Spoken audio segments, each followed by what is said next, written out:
ఆశ్చర్యం కలిగించే విషయం. అసలు ప్రజలను లేదా మా పార్టీ కార్యకర్తలను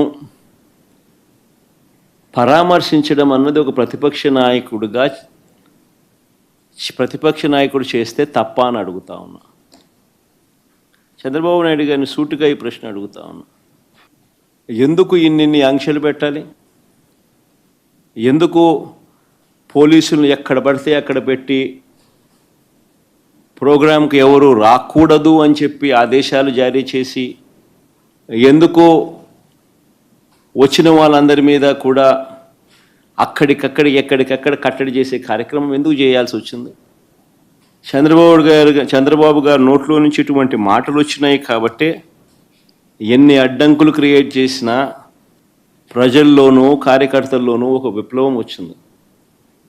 నిన్న ప్రోగ్రాం ఎలా జరిగింది అన్నదానికి నేను చెప్పాల్సిన పనుల బహుశా నాకన్నా కూడా మీ అందరికీ కూడా ఎక్కువ అవగాహన ఉంటుంది.